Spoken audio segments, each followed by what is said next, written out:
Chérie, il faut que je te parle de quelque chose d'important, c'est à propos de Roland et de Rachel, ils sont sur le point de se séparer et de vendre l'entreprise. Ah bon? Mais qu'est-ce qui s'est passé? Eh bien, leur couple traverse une grosse crise, Rachel veut tout laisser tomber, elle est persuadée que Roland l'a trompée avec une fille qu'ils connaissent, elle refuse d'écouter ce qu'il a à dire, elle a même le soutien de sa mère dans cette décision, et le pire, c'est qu'elle exige qu'ils vendent leur entreprise, pour se partager l'argent. Elle veut détruire ce qu'ils ont mis assez de temps pour tout construire, surtout qu'actuellement ils font de gros chiffres d'affaires. Non, ce n'est pas possible. Rachel veut quitter Roland, mais pourquoi? Juste parce que quelqu'un est venu lui raconter des histoires? Ça ne lui ressemble pas du tout, je ne comprends pas, elle paraissait comme une fille sage surtout. Si elle fait vraiment cela, je serai très déçue d'elle.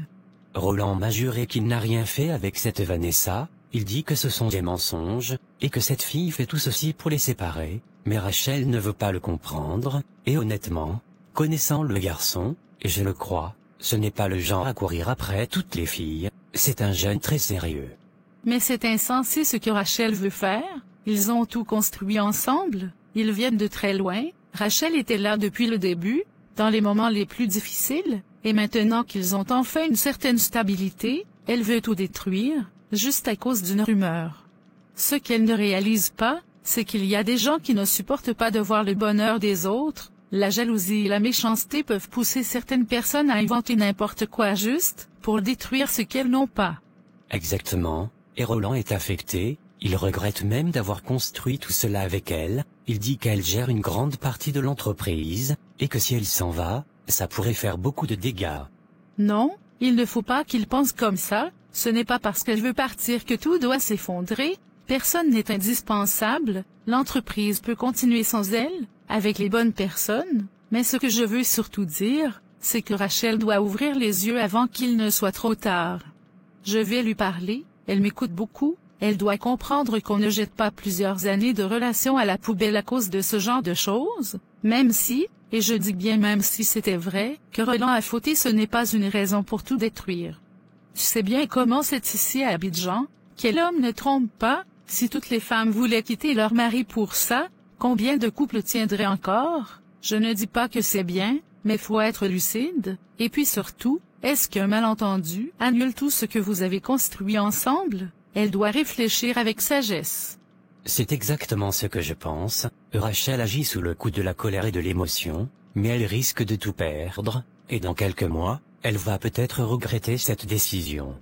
Non, il faut l'aider à voir clair, je vais lui parler demain, je vais lui rappeler d'où elle vient, ce qu'ils ont traversé ensemble, et lui faire comprendre que l'amour, le vrai, ne se jette pas comme ça.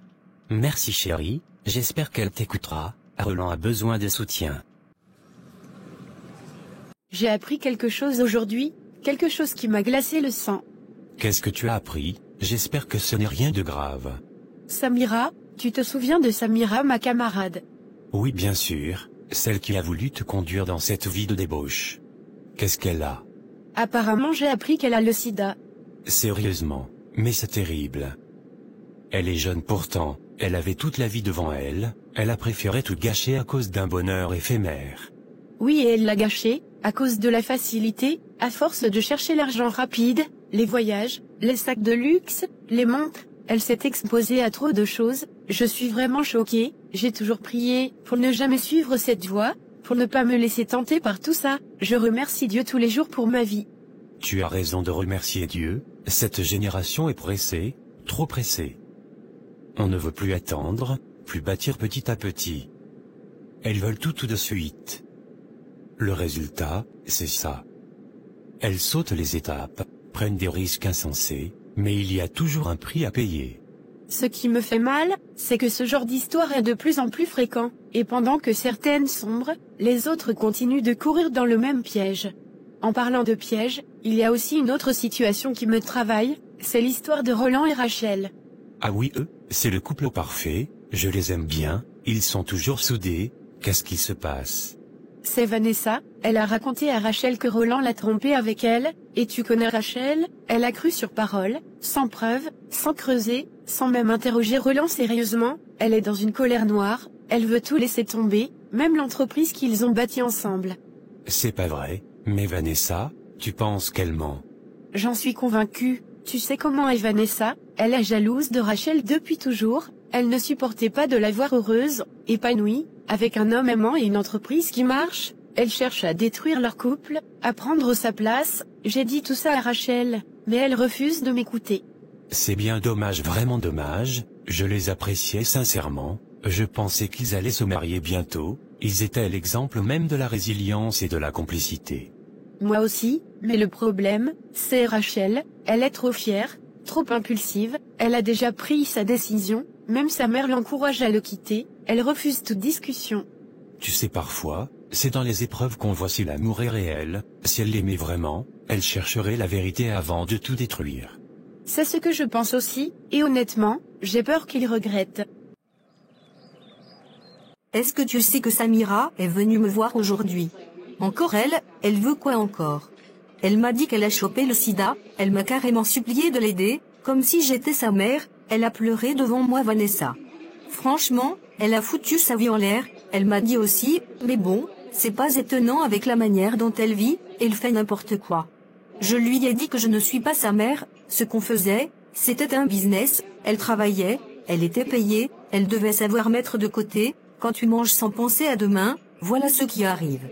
Franchement, je suis fatiguée d'elle, elle croit que l'amitié c'est une prise en charge, tout le temps c'est Vanessa tu peux me payer ça, Vanessa prête-moi ça, Vanessa j'ai plus de perruque, Vanessa je veux sortir, trop c'est trop, je l'aime bien mais elle est bête, elle a trop de chance d'être tombée sur moi au moins j'ai la tête sur les épaules, elle a fait la belle vie et maintenant elle pleure. Tu as tout à fait raison, et d'ailleurs, je ne vais pas me mêler de ça, elle n'a qu'à se débrouiller, il n'y a plus rien entre elle et moi. D'ailleurs, j'ai une mission pour toi ce week-end. Je t'écoute Mama Lolo. C'est à Assigny, un monsieur très riche, il fête son anniversaire, il veut de la bonne compagnie, il a envoyé ses conditions, et il paye bien, transport et hébergement pris en charge, tu es partante? Évidemment que je suis partante, c'est mon domaine, tu me connais, je vais bien gérer comme d'habitude, je vais lui donner ce qu'il veut, je vais le mettre très bien. C'est pour ça que je t'aime bien, tu es efficace, discrète, tu ne mélanges pas sentiment et boulot, tu sais ce que tu veux. Moi je suis là pour l'argent, tout le reste, c'est secondaire. Samira a oublié qu'on est dans un système, ceux qui ne comprennent pas les règles, ils tombent, et elle est tombée. C'est son problème, quand tu ne prends pas ta vie au sérieux, c'est ce qui t'arrive. Rachel, est-ce que tu as entendu la nouvelle, ce qui est arrivé à Samira? Non, quelle nouvelle? Qu'est-ce qui se passe avec Samira? Elle a encore eu des problèmes? Apparemment, elle a le sida, elle est allée se faire tester après être tombée malade plusieurs fois ces derniers mois, le résultat est tombé positif. Attends, tu es sérieuse? Mais comment c'est possible? Comment elle a pu en arriver là? Mais Rachel avec la vie qu'elle menait, ce n'est même pas étonnant, toujours dehors, toujours avec des hommes différents, des sugar daddy qu'elle ne connaissait même pas vraiment, des week-ends à Assigny, à Grand Bassam, avec des hommes mariés, des étrangers, tout ça pour quelques billets, une perruque, ou un sac, elle s'est exposée à tout ça sans précaution. C'est triste, vraiment triste, pourtant je me souviens lui avoir parlé, plusieurs fois même, je lui avais dit clairement Samira cette vie-là n'est pas pour toi, je lui avais supplié de quitter dans ça, de chercher un travail. Moi aussi je lui ai parlé tu sais, on a tout essayé, mais elle ne voulait rien entendre, elle nous prenait pour des naïves, et franchement aujourd'hui, je remercie Dieu du fond du cœur de m'avoir ouvert les yeux à temps, d'avoir mis dans mon cœur le dégoût de cette vie avant qu'il ne soit trop tard pour moi aussi. Tu as totalement raison Marie, parce qu'au fond, à quoi ça sert? À quoi ça sert d'avoir les derniers téléphones, les sacs Chanel ou Dior, les habits de luxe, les photos sur Instagram, si c'est pour finir comme ça, malade, abandonné, sans ressources, sans personne? La seule chose qui compte vraiment, c'est le travail honnête, se lever le matin, se battre pour soi-même, gagner dignement son argent, même si c'est peu, au moins on dort tranquille, on vit sans avoir peur, c'est la seule garantie réelle dans ce monde. Oui, la facilité, c'est séduisant, c'est vrai, mais ça te détruit lentement, et Samira elle n'a rien vu venir, et tu sais ce qu'on m'a dit, elle a besoin d'argent pour commencer son traitement, mais elle n'en a pas. Comment ça elle n'a pas d'argent? Et tout l'argent qu'elle faisait, toutes ses sorties, ses voyages, les hôtels, les cadeaux, elle ne mettait rien de côté? Rien du tout, tout partait dans les vêtements, les perruques, les séances photos, les locations de voitures, les restaurants, Il n'a jamais pensé qu'un jour, comme celui-ci pouvait arriver. C'est vraiment dommage, même si elle a fait des erreurs, ça fait mal au cœur. Samira reste notre copine, je pense que j'irai la voir. Peut-être que je peux faire quelque chose pour elle, je sais que je ne pourrai pas tout changer, ni réparer le passé, mais je peux au moins lui montrer qu'elle n'est pas seule, qu'on ne l'a pas oubliée. Rachel, tu es une belle personne, elle a besoin de sentir qu'elle n'est pas abandonnée, même si elle ne l'a pas toujours mérité, elle reste humaine, elle a besoin de compassion. Ce serait vraiment bien que tu ailles la voir, je pense qu'elle a besoin de toi, de nous toutes. Je vais le faire, j'espère qu'elle pourra vraiment tenir face à tout cela. J'étais avec Marie, elle m'a parlé d'une chose tout à l'heure, et franchement, ça m'a bouleversée. Dis-moi tout ma chérie. C'est à propos de Samira, Marie m'a dit qu'elle a le sida, et tu sais ça m'a fait un choc, j'arrive pas à y croire, je sais qu'elle vivait une vie compliquée, mais je pensais pas que ça pouvait aller aussi loin. Ô Seigneur, une si jeune fille, c'est vraiment triste, on ne se rend pas toujours compte à quel point la vie peut basculer en un clin d'œil, et tout ça pourquoi? Pour un peu d'argent facile c'est vraiment désolant. Je lui avais parlé maman, je lui avais dit de sortir de cette vie, je lui avais conseillé de se reprendre, mais elle ne m'écoutait pas, elle me disait que c'est chacun pour soi, que moi j'avais Roland et qu'elle avait ses moyens à elle, et aujourd'hui voilà où elle en est. C'est une vraie tragédie, mais tu sais quoi, je suis fière de toi Rachel, oui très fière, malgré tout ce que tu as vécu, malgré la pression autour de toi, tu es restée droite et digne, tu n'as pas cédé à la facilité, tu n'as pas vendu ton âme pour des vêtements ou des téléphones, tu es restée fidèle à tes valeurs, c'est rare aujourd'hui.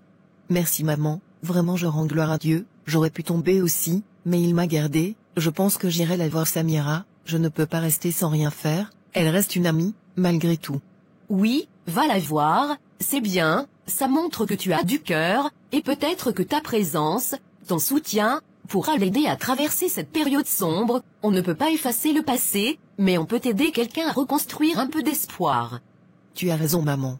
Et dis-moi, ma fille et cette affaire avec Roland, qu'en est-il maintenant? Est-ce que tu avances dans tes projets? Tu sais que tu dois faire très attention, je t'ai dit, un homme qui trompe peut faire bien pire, il peut trahir sans vergogne, il peut voler ce que tu as construit avec lui, et avec cette entreprise, il faut être stratégique. Ne t'inquiète pas maman, j'ai pris mes précautions, j'ai consulté un juriste, j'ai revu les statuts, j'ai sécurisé certaines choses, il ne pourra rien faire sans mon accord, et surtout, je me protège, émotionnellement aussi, je suis encore blessée par ce qu'il a fait, mais je ne vais pas le laisser détruire tout ce qu'on a construit, ou ce que j'ai construit moi-même. C'est bien, garde la tête haut ma fille, l'amour c'est beau, mais ça ne doit jamais t'aveugler au point de perdre tout ce que tu vaux, tu es une fille forte, et je crois en toi. Merci maman, je t'aime.